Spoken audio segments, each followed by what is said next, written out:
বয়স তখন 12 কি 13 বছর। আমরা তখন একসাথে থাকতাম। বাবা মা, কাকা কাকি, দাদু দিদিমা, বাসায় লোকজনের এক বিশাল সমাগম।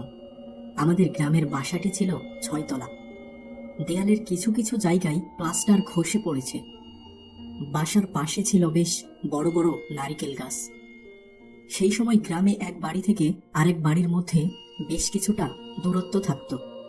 আমাদের বাড়ির আশেপাশেও তেমন কোনো বাসা বাড়ি ছিল না।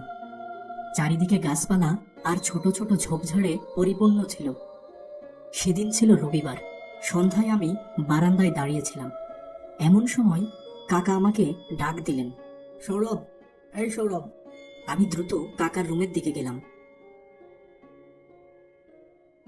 কি হয়েছে, এত ডাকছো যে?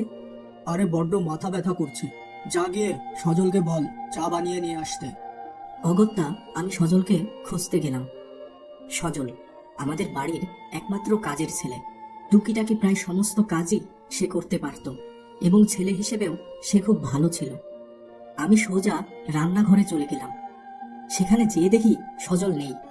সজল, সজল! 2 বার ডাক দেওয়ার পরও সজলের কোনো খোঁজ পাওয়া গেল না। আশেপাশে 2-1টি ঘর খুঁজে দেখেও সজলের খবর মিলল না। আমি সোজা কাকার ঘরের দিকে রওনা দিলাম। কাকা, সজলকে তো খুঁজে পেলাম না। এই ভোর সন্ধ্যায় ছেলেটি কোথায় গেল? আচ্ছা, তুই এক কাজ কর, যা গিয়ে বাসার ছাদটাই একটু দেখে আয়। তখন আমি আবার ছাদের উদ্দেশ্যে রওনা দিলাম। সন্ধ্যা হওয়ায় ছাদের চারিপাশ বেশ অন্ধকার ছিল। একটু এগিয়ে যেতেই আমি চমকে গেলাম। দেখলাম সজল ছাদের পাঁচিলের উপর দৌড়াচ্ছে এই অন্ধকারের মধ্যেও। একে তো ছাদের পাঁচিলটি ছিল খুব চিকন, তার উপর 6 তলার উপর থেকে পড়লে মৃত্যু অবধারিত। সজল, সজল! আমি ওকে 2 বার ডাক দিলাম, কিন্তু ওর ভিতর কোনো পরিবর্তনই দেখলাম না। ও কেবল দৌড়েই চলেছে পাঁচিলের উপর। আমি দ্রুত ছাদ থেকে নিচে নেমে কাকার ঘরের দিকে ছুটলাম। সজল কেমন যেন পাগলের মতো ওই ছাদের পাঁচিলের উপর এদিক ওদিক দৌড়াচ্ছে এই অন্ধকারেও। ও মনে হয় পাগল হয়ে গেছে। কি বলিস তুই এই সন্ধ্যাবেলায়? ও এমনটি কেন করতে যাবে? ঠিক দেখেছিস তো তুই? আমি মুখে কিছু না বলে শুধু ঘাড় নাড়ালাম। কাকা হয়তো আমার সেই সময়ের অবস্থা বুঝেই আর কোনো কথা না বলে সোজা ছাদের দিকে রওনা দিলেন। আর এর মধ্যেই বাসার অন্য সকলে কৌতূহলবশত ছাদে এসে হাজির। অনেক খোঁজাখুঁজি করেও আমরা সজলকে ছাদের কোথাও দেখতে পেলাম না। আমাদের বাড়ির আশেপাশে বেশ কিছু নারকেল গাছ ছিল। ওই দিকের একটি গাছে আমার চোখ পড়তেই আমি ভয়ে চিৎকার দিয়ে উঠলাম। দেখি সজল নারকেল গাছের পাতার উপর শুয়ে আছে।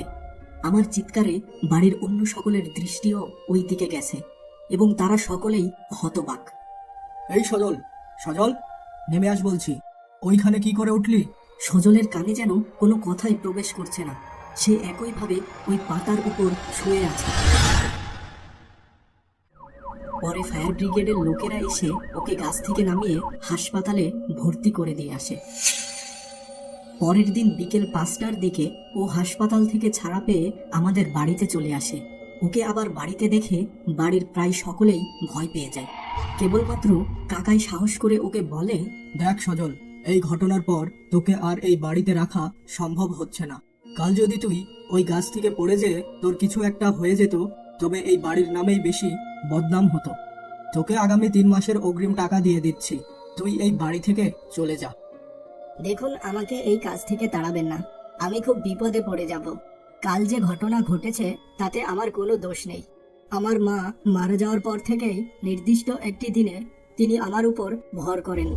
তখন আমার কোনো জ্ঞানই থাকে না। এরপর থেকে তাকে আর আমাদের বাড়িতে রাখা হয়নি। 3 মাসের অগ্রিম টাকা দিয়ে তাকে বিদায় করে দেওয়া হয়।